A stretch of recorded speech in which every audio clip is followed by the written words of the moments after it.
Hi friends, welcome back my channel. எல்லா பொலிமரவனுக்கு அப்படியே நம்ம சேனலுக்கு புதுசாக இருந்தால் சப்ஸ்கிரைப் பண்ணிக்கிறோங்க ஃப்ரெண்ட். இன்றைக்கி வந்து நம்மளுடைய ரோஜாப்பூ செடிக்கு வந்து இலை சுருட்டு நோய் வந்திருக்கு ஃப்ரெண்ட்ஸ். அதை பற்றி தான் நம்ம பார்க்க போகிறோம். அது எப்படி சரி பண்ணலாங்கிற வீடியோ தான். வீடியோ கடைசியில் ஸ்கிப் பண்ணாமல் பாருங்கள். கண்டிப்பாக உங்களுக்கு இதில் கண்டிப்பாக தேவைப்படலாம். பொறுமையாக பாருங்கள் ஃப்ரெண்ட்ஸ். பொதுவாகவே இந்த இலை சுருட்டு இது வந்து நம்மளுக்கு மிளகா செடிக்கு அடிக்கடி வரும். நம்மளே பார்த்துருப்போம். மிளகா தோட்டம் வச்சுருக்கிறவங்களுக்கு அது தெரியும். மிளகா செடி வளர்த்தா கூட அதில் வந்து இலை சுருட்டு நோய் வரும். அதுக்கு இயற்கையாக நம்ம வந்து மோர் கரைசலை நம்ம வந்து தொளிச்சு ஸ்ப்ரே பண்ணி விடுவோம். அது சரியாக வந்துடும். இதுக்கு அது சரியாக வந்துச்சா வரலையா அப்படிங்கிற வீடியோ தான் பார்க்க போகிறோம். அது எப்படி கண்டுபிடிக்கணும் அப்படின்னா, நம்மளுக்கு ரோஜாப்பூ செடி வந்து பூக்கள் பெருசாக இருக்குது, திடீர்னு சிறுசாக போகும். துளிர்களும் அந்த அளவுக்கு வராது. வர்ற துளிர்கள் வந்து ரொம்ப ஓவராக போச்சுன்னா இந்த மாதிரி கருகி போயிடும் ஃப்ரெண்ட்ஸ். அதை கவனித்து நம்ம செய்யணும். மேலே போய் கரெக்டாக 10 நாளாச்சு ஃப்ரெண்ட்ஸ். மகன் தான் தண்ணி ஊற்றிக்கிட்டு இருந்தார். கொஞ்சம் உடம்புக்கு முடியாதனால மேலே நான் போகலை. அந்த நேரத்தில் இந்த நோய் தாக்கம் எனக்கு வந்திருக்கு ஃப்ரெண்ட்ஸ். நான் போய் பார்த்தேன் ஃப்ரெண்ட்ஸ். ஒரு சாயங்காலமாக ஒரு 7 மணி போல் பார்க்கும்போது அந்த பூக்கள் ஃபுல்லாக எனக்கு கொஞ்சம் சிறுசாக தெரிஞ்சிச்சு. அதோட காலையில் வரைக்கும் வெயிட்டிங் பண்ணி ஒரு 7 மணிக்கு போய் பார்த்தா இலை சுருட்டு நோய் இருக்குது ஃப்ரெண்ட்ஸ் எனக்கு. அப்புறம் வந்து பார்த்திங்களா, இதெல்லாம் கட்டிங் பண்ணி விட்டு ரொம்ப நாள் ஆயிடுச்சு. நான் மஞ்சத்தூள் வைக்கோம்ல, அதனால குருத்தும் வரலை ஃப்ரெண்ட்ஸ். இறக்க துளிர் வந்து இறக்க ஒரு வாரத்தில் வந்து 10 நாளைக்கு நம்ம துளிர் வந்துடும். இந்த மாதிரி காஞ்சும் போயிருக்கு முனி எல்லாம்.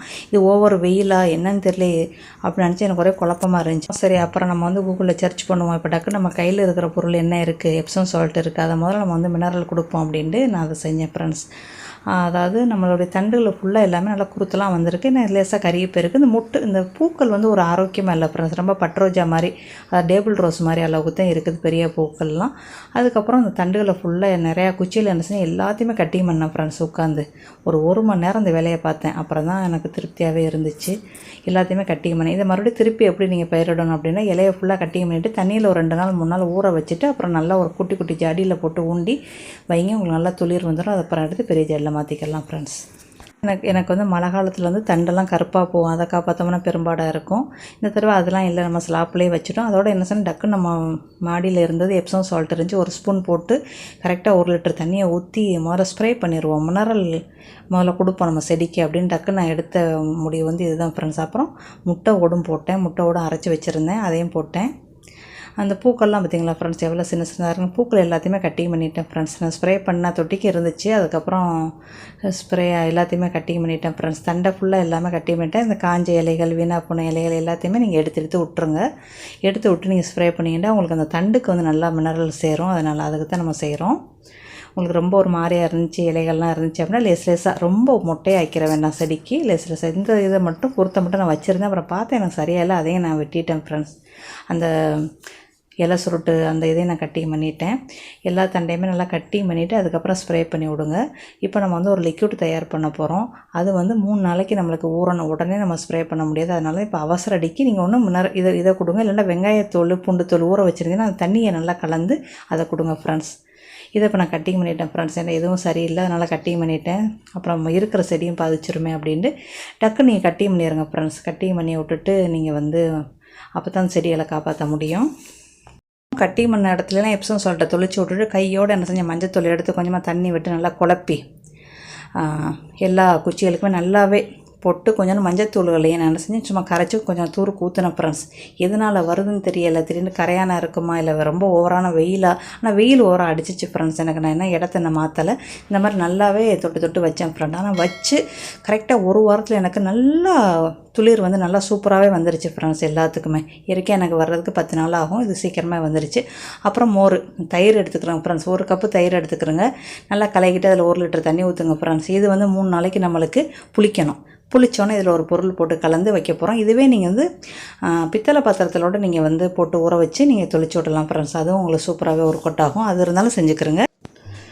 அப்புறம் ஒரு நாள் செண்டு பெருங்காயத்தை என்ன செஞ்சேன் ஃப்ரெண்ட்ஸ். நல்லா கட்டி பெருங்காயத்தை நல்லா ஒரு நாளைக்கு என்ன செஞ்சேன், ஊற வச்சேன். நல்லா நான் இடித்து, அதாவது ஒரு பெருங்காய கட்டியில் வந்து 1/4 பங்கு நீங்கள் எடுத்துக்கிறங்க ஃப்ரெண்ட்ஸ். இதுக்கு பெருங்காயம் இல்லை அப்படின்னா நீங்கள் வந்து வெறும் மோர் கரைசலை மட்டும் ஊற்றுங்க. ஆனால் செம்பு, அதாவது வெங்கல பாத்திரத்தில் ஊற்றுங்க ஃப்ரெண்ட்ஸ். அது உங்களுக்கு பித்தளை பாத்திரம் இருந்துச்சு அப்படின்னு இல்லை பித்தளை ஸ்பூனும்னு இருந்தால் கூட நீங்கள் அதுக்குள்ளே போட்டுக்கலாம். அதுக்குள்ளே போட்டாலும் உங்களுக்கு அதுவும் வந்து நல்லா ஊட்டச்சத்து நம்ம செடிக்கு அதுவும் நல்லா ஒர்க் அவுட் ஆகும்னு கூகுளில் சொல்கிறாங்க. அதை செக் பண்ணி பாருங்கள். நான் என்ன செஞ்சு பார்க்கல ஃப்ரெண்ட்ஸ். அது ஒன்று செய்யலாம். இதை கலந்து இன்னும் 1 நாள் வச்சுருங்க. மொத்தம் நம்மளுக்கு 3 நாள் நம்மளுக்கு நல்ல பாக்டீரியாக்களுக்கு உருவாக்குறதுக்கு நம்மளுக்கு 3 நாள் வேணும். 3 நாள் அது நல்லா முறை தள்ளி போயிருக்கும். அதுக்கப்புறம் நீங்கள் எடுத்து ஸ்ப்ரே பண்ணி விடுங்க ஃப்ரெண்ட்ஸ். இப்போ 3 நாள் ஆயிடுச்சு. நல்லா கலந்துக்கிறங்க. நம்மளுக்கு வந்து வந்து பெருங்காயம் இது உள்ளுக்குள்ளே அறவே இல்லை, கெட்டி எல்லாமே கரைஞ்சிருச்சு. இப்போ வந்து ஒரு பாட்டிலில் வந்து ஸ்ப்ரே ஊற்றி 4வது நாள் நீங்கள் ஸ்ப்ரே பண்ணி விடுங்க. இந்த மாதிரி 3 நாளைக்கு இந்த தண்ணியை வேஸ்ட் பண்ணிடாமல் உங்களுக்கு எந்த செடிக்கு நோய் தாக்கம் இருக்கோ இல்லை நோய் தாக்கம் இல்லாத செடிக்கும் இது பண்ணுங்க. இதுக்கு வந்து துளிர் வந்து ரொம்ப நாளாச்சு ஃப்ரெண்ட்ஸ். இதுக்கு கிட்டத்தட்ட ஒரு 2 மாதம் ஆயிடுச்சு. கட்டிங் பண்ண இடத்துலோட எனக்கு துளிர் வரவே இல்லை. அப்போ எனக்கு அது லேசாக டவுட் இருந்துச்சு, கரையான இருக்குமா, கரையாமல் இருந்து எப்போதும் அந்த செடிக்கு மட்டும் நான் அடிப்பேன் ஃப்ரெண்ட்ஸ். எப்போதுமே எல்லாத்துக்குமே நான் அடிச்சு விட்டேன் ஃப்ரெண்ட்ஸ். இது நல்லா வந்துடணும் அப்படின்னு ஒரு நம்பிக்கையோடு நான் செஞ்சுக்கிட்டு இருக்கிறேன். கண்டிப்பாக நம்பணும் அப்படின்னு நம்மளுக்கு நம்பிக்கை கைவிடாது ஃப்ரெண்ட்ஸ். எதுவுமே நம்ம ஸ்டார்டிங்கிலே பார்த்துறோம். இது கொஞ்சம் நாளாயிருச்சு ஃப்ரெண்ட்ஸ். இப்போ பாருங்கள் அந்த துளிர் பாருங்கள் ஃப்ரெண்ட்ஸ். இது இப்போ அடித்து கரெக்டாக 1 வாரம் ஆயிடுச்சு. 3 தடவை நான் வந்து கொடுத்துட்டேன். எல்லாத்துலேயுமே நம்மளுக்கு துளிர் இருக்குது ஃப்ரெண்ட்ஸ். கரெக்டாக 1 வாரத்தில் நம்மளுக்கு சூப்பராகவே துளிர் வந்துருச்சு. 1 வாரத்துலேருந்து 10 நாளைக்குலேயே உங்களுக்கு நல்ல புதிய துளிர் நல்லா சூப்பராகவே வந்துடுச்சு. எப்போதை விட சீக்கிரமாகவே வந்துடுச்சு ஃப்ரெண்ட்ஸ். நம்மளுக்கு 1 வாரத்துலேயே நம்மளுக்கு நம்ம கட்டிங் பண்ண இடம் எல்லாமே அந்த பழுத்து இலையெல்லாம் இருந்துச்சுன்னு நீங்கள் எல்லாத்தையுமே கீழே எடுத்து போட்டுருங்க. இதெல்லாம் பாருங்கள் துளிர் வந்து 2 மாதம் ஆயிடுச்சு. இது நம்ம இந்த லிக்விடு கொடுத்ததோட நம்மளுக்கு இந்த பயிரூக்கி கொடுத்ததோட நம்மளுக்கு சூப்பராகவே எல்லாமே துளிர் வந்துடுச்சு ஃப்ரெண்ட்ஸ். இதில் எனக்கு ஒரு நல்ல திருப்தி. இந்த துளிர் வந்தது நம்மளுக்கு வந்து ஒர்க் அவுட் ஆகுமா அப்படிங்கிறதே நம்ம பார்க்கலாம். வீடியோ கடைசி ஸ்கிப் பண்ணாமல் பாருங்கள் ஃப்ரெண்ட்ஸ். பாருங்கள் ஃப்ரெண்ட்ஸ், அந்த ஒரு செடிக்கு நல்லாவே ஒரு கொட்டாக இருக்குது. அதுக்கப்புறம் நான் என்ன செஞ்சேன், சரி ஓவரான வெயிலாக இருக்குது, அதனால் கூட நம்மளுக்கு இப்படி இருக்கலாம், நம்ம எப்போ உள்ள பழைய இடத்துக்கே மாற்றிடலாம் அப்படின்னு பழைய இடத்துக்கு மாற்றி வச்ச போட்டோ ஃப்ரெண்ட்ஸ். இது இப்போ இன்றைக்கி தான் மாற்றிருக்கிறேன். எல்லாத்துக்குமே சீக்கிரமாக துளிர் வந்துடுச்சு. ஆனால் நம்மளுக்கு வந்து 100% சரியாக வரலை, 70% சரியாக வந்திருக்கு ஃப்ரெண்ட்ஸ். இது இன்னும் கொஞ்சம் சரியாக வரணும். இதுக்கு அடுத்து நம்ம என்ன செய்ய போகிறோம் அப்படின்னு அடுத்தடுத்த வீடியோவில் உங்களுக்கு போடுறேன் ஃப்ரெண்ட்ஸ். இப்போ நம்மளுக்கு முட்டெல்லாம் பார்த்திங்களா அவ்வளோ பெருசாக இருக்குண்டு. இப்போ நம்மளுக்கு சில செடிக்கு வந்து நல்லாவே 70% ஒரு கொட்டாக இருக்குது. அதில் ஒரு செடிக்கு மட்டும் நம்ம அந்த ஊற்றுன அந்த மோர் கரைசல் வந்து ஒத்து வரலை ஃப்ரெண்ட்ஸ்.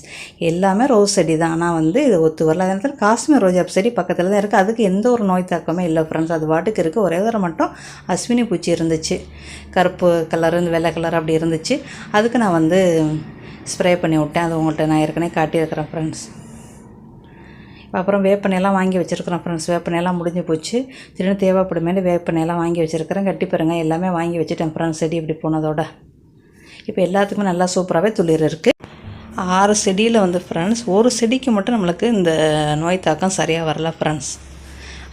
குருத்துருத்து எல்லாமே வந்திருக்கு. இந்த செடி தான் ஃப்ரெண்ட்ஸ், குருத்துருத்து எல்லாமே வந்திருக்குது. ஆனால் அந்த இலை சுருட்டு நான் போகலை. அப்போ இதுக்கு நம்ம வேறு ஏதாவது ஒன்று செய்யணும். அதுக்கும் நீங்கள் வித்தியாசத்தை பாருங்கள் ஃப்ரெண்ட்ஸ். இலை சுருட்டு இருக்குது, ஆனால் எல்லாத்துக்குமே இப்போ துளிர் வந்து இலையெல்லாம் வந்திருக்குது, ஆனால் இலை சுருட்டாக இருக்குது. அப்போ நம்ம ஊற்றுன இந்த மோர் கரைசல் அந்த ரோஜா செடிக்கு மட்டும் ஒத்து வரலை. அப்போ அதுக்கு என்ன ஒத்து வரும்னு நம்ம செஞ்சு பார்த்தேன் போடணும். அதோட இடத்த மாற்றிட்டேன் ஃப்ரெண்ட்ஸ். ஓவரான வெயிலாக இருந்தாலும் இது வாய்ப்பு இருக்குது, சீசன் மாறுது, ஓவரான வெயிலாக இருக்குது. ஸ்லாப்பில் தான் வச்சுருந்தேன், அதனால் கூட இப்படி ஆகலாம் அப்படின்னு எனக்குள்ள ஒரு நம்பிக்கை. அதனால் நான் தூக்கி குறைவான வெயில் உள்ள இடத்துல வச்சுருக்கிறேன் ஃப்ரெண்ட்ஸ். எப்போதும் இருக்கிற ஒரிஜினல் இடத்துக்கு மாற்றிட்டேன். ஏற்கனவே 9ஆம் மாதம் ஸ்லாப் நாடி வச்சது.